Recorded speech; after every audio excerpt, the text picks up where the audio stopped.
O Corinthians está numa situação delicada na Sul-Americana. O Corinthians vencia o América de Cali, nitidamente cansou o time do Corinthians. Perdeu totalmente o ritmo no segundo tempo.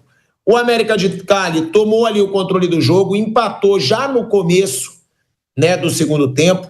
Primeiro tempo tem pontos positivos, inclusive a atuação do Depay, né? O Depay tendo provavelmente aí seu primeiro tempo, bom tempo, né? Porque foi o primeiro tempo que ele foi muito bem numa competição internacional pelo Corinthians. Porque o Depay tinha ido muito mal na Libertadores, na Sul-Americana do ano passado não foi decisivo, na Sul-Americana desse ano também não vinha entregando, e ontem, quando parecia que poderia, agora sim, primeira grande atuação do Depay numa competição sul-americana pelo Corinthians, fez gol. No segundo tempo, não só ele, como todo o time do Corinthians cai de rendimento. E o Corinthians, Mauro César Pereira, agora fica numa situação muito complicada. Porque pegando aqui a tabela, né, da Sul-Americana, eu vou até buscar aqui a tabela da Sul-Americana, ele é o terceiro colocado, tá, do grupo. Só passa o primeiro direto. O segundo vai para repescagem. E o Corinthians tem o seguinte, ó, tá aí na tela. O Huracan é o primeiro do grupo, com 7 pontos e um jogo a menos que Corinthians e América de Cali. Lembrando que esse jogo é contra o Racing do Uruguai, a baba do grupo. Ou seja, tudo indica que o Huracan vai chegar a 10 pontos. O América de Cali tem 6 e o Corinthians tem 5. Agora, é bom a gente deixar claro que o Corinthians ele tem um jogo mais fácil, né? Na próxima rodada, que ele vai enfrentar o Racing do Uruguai. Porém, né, na última rodada, o Corinthians tem o Huracan fora de casa, Mauro. É uma situação que provavelmente líder do grupo não vai ser, ou seja, não vai passar direto. E tá difícil até passar para essa chamada, repescagem, né? Para tentar uma vaga com quem chegar da Libertadores. É mico ou não? Ou o grupo é difícil, Mauro? O grupo é um grupo difícil para o padrão da competição, mas o Corinthians tem o elenco mais caro do torneio, um dos mais caros do torneio. E em casa, de 9 pontos, fez 4, né? É uma campanha ruim. E ontem foi uma atuação fraca no segundo tempo, bem fraca, bem abaixo. E diante de um adversário que já tinha empatado com o Corinthians jogando em casa, na Colômbia, uma atuação fraca. E mais uma vez o Memphis Depay não decidiu o jogo quando precisava dele, né? Ontem era um jogo grande, dentro da competição, um jogo grande, jogo decisivo. Ele aparece, faz o gol, depois some, né? Ou seja, ser protagonista em jogos difíceis, tirar o time do buraco, ele não tem feito. E ontem não foi diferente, né? Não foi diferente. Ontem era um jogo ali, quando ficou difícil, para ele chamar a responsabilidade, não o craque do time, não o jogador mais caro, né? Mas, de novo, ficou aquém daquilo que se imaginava quando ele foi contratado, que se esperaria dele. Né? No primeiro tempo ele até entrega, né? Ele faz o gol, ele joga bem. Eu acho que nesse jogo dá até para elogiar um pouco o Depay. Agora, a forma como o Corinthians cai no segundo tempo, para mim é inaceitável, o Vamp. Porque o Corinthians começa bem, o Corinthians começa tendo uma atuação convincente. Não dá para um time, eu não sei, ou cansar tanto ou se retrancar tanto. Eu não sei o que aconteceu. Porque diminui o ritmo. Aí já entra meio propício a tentar, não, vamos segurar agora o resultado. Leva um gol no começo. Tinha que pressionar, Vamp, o adversário. O Corinthians sabia, que se não vencesse esse jogo, ia ficar muito complicado de se classificar. Mas está faltando, né, Vamp, em competição sul-americana, essa chegada para esse time do Corinthians. Parece às vezes acomodado, mas eu acho que é cansado mesmo. Ô Tico, eu acho muito difícil a classificação do Corinthians no grupo. Olha, é um grupo que teoricamente ele seria o favorito pelo valor do que se tem no plantel, do que se gastou, né? tomou um gol no começo do segundo tempo. Você pega o Corinthians na temporada, por exemplo, estamos na 7ª rodada, indo para a 8ª rodada do Campeonato Brasileiro. O Juventude outro dia foi goleado pelo Flamengo lá no Maracanã. O Corinthians tem a defesa mais vazada do campeonato da Série A. Então o Corinthians vem tomando muito gol na temporada. O Dorival vai ter que olhar isso com carinho, porque a parte defensiva do Corinthians é uma mãe. O Corinthians no Campeonato Paulista, tudo bem, liderou o Campeonato Paulista todo, foi campeão, mas o Corinthians tomou gol de todo mundo. Só não tomou gol do Novo Horizontino. Foi vazado direto. O Campeonato Brasileiro, estamos indo para a 8ª rodada. Não está na zona de rebaixamento, não está nada, mas a defesa do Corinthians é a mais vazada. Indo para a 8ª rodada. Não tem jogo que o Corinthians não toma gol. Pegou na pré-Libertadores lá, aquele time lá da Venezuela, a Universidade de não sei o quê, Central, tomou gol. E não tomou gol, tomou foi 3 ou foi 4. Na fase de classificação, foram 6 gols, se eu não me engano. Quer dizer, é uma defesa que toma bastante gol, o ataque ainda corresponde. Né? Você pega ali o Depay, o Yuri Alberto, né? O próprio Romero. Quando o Galo tem uma entrega maior, o ataque melhora, o meio campo, mas a defesa do Corinthians é uma calamidade. É um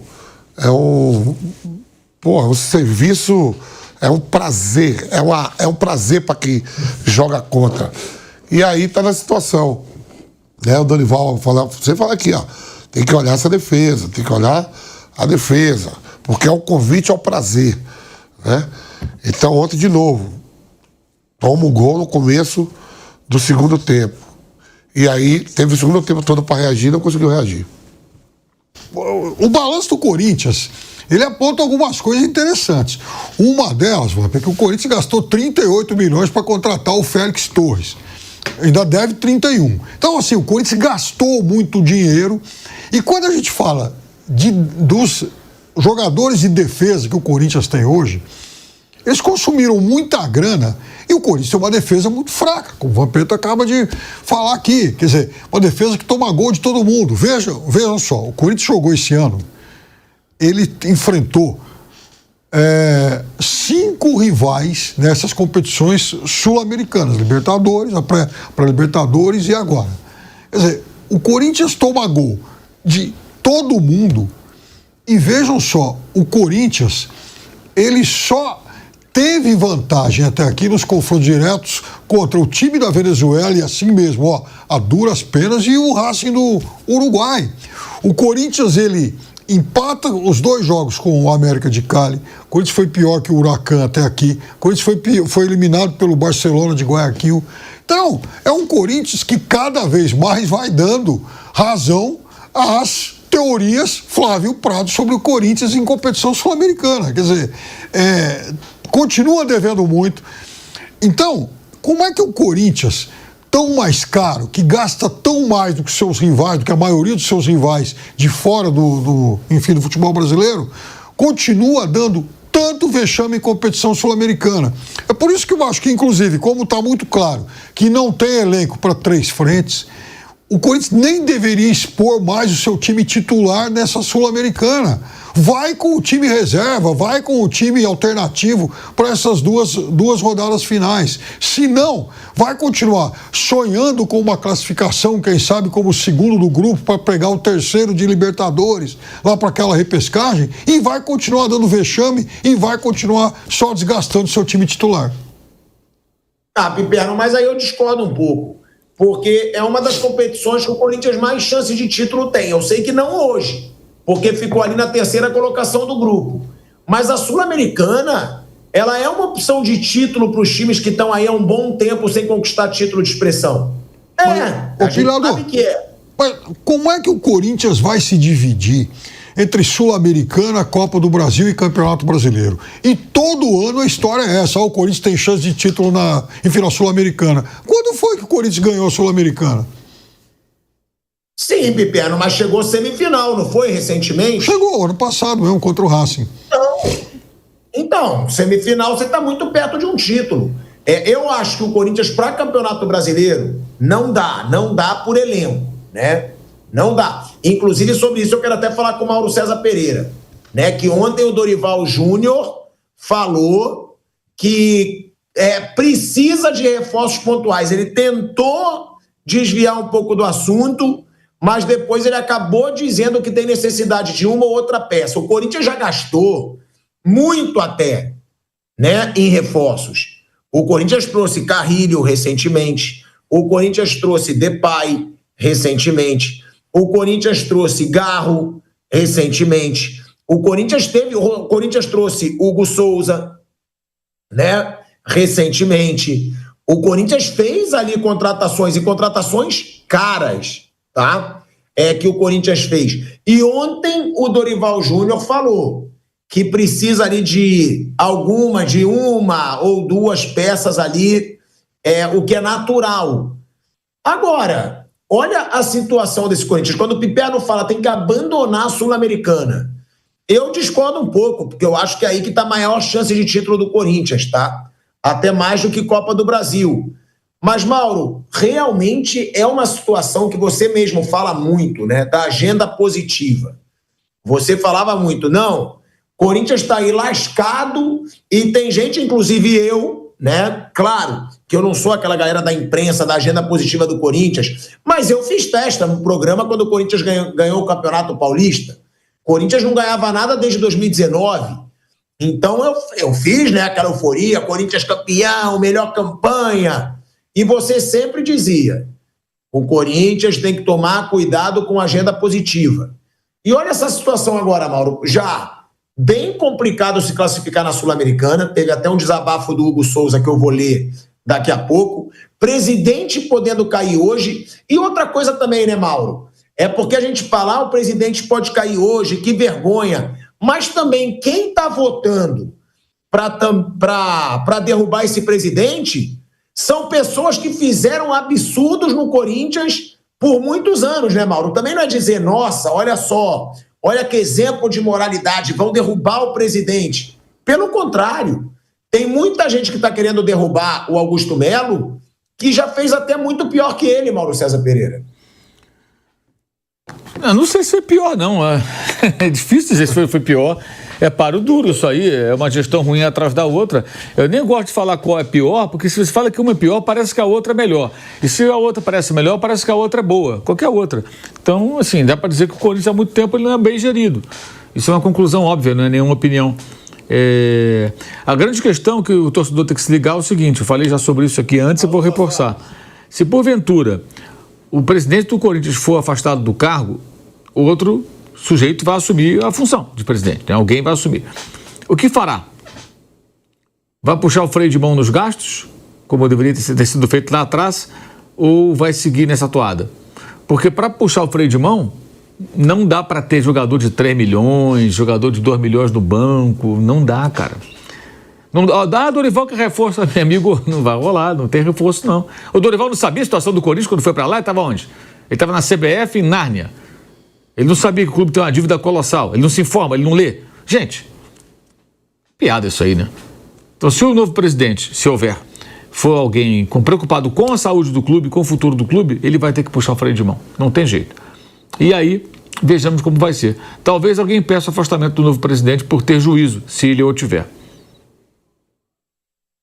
É meio bizarra, né, essa situação do Corinthians, mais uma vez, né, o Corinthians numa situação complicada fora do campo, aí parece que dentro de campo está melhorando alguma coisa, mas aí fora de campo vem uma nova crise, alguma coisa já acontece e o corintiano, ele não consegue ter paz, essa é a verdade, né, e o Corinthians precisa ter paz para tentar uma boa campanha no Brasileiro, para tentar ir bem na Copa do Brasil, para tentar ir bem na Sul-Americana, e já há alguns anos que o torcedor vem percebendo, vem presenciando, né, um Corinthians que vive crise atrás de crise. Eu queria ler aqui o desabafo, tá, do Hugo Souza.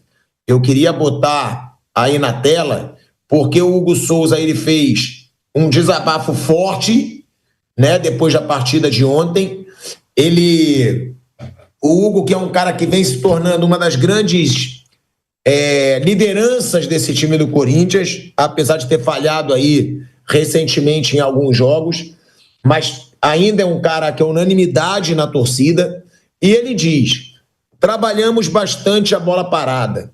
Sabíamos das ocasiões que eles tinham. Mudaram um pouco aquilo que vinham fazendo, mas foi mais desatenção da nossa parte. Óbvio que eles têm o mérito, mas sofremos o gol em uma desatenção.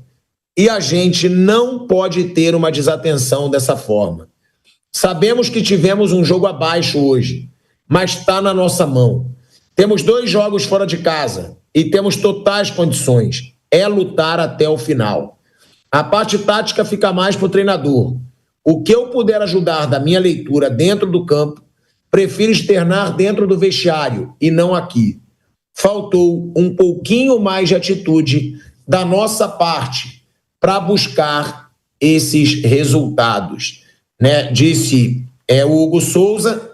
Realmente é um momento que esse Corinthians está devendo. É uma liderança hoje ainda do Corinthians, o Hugo Souza, Vamp?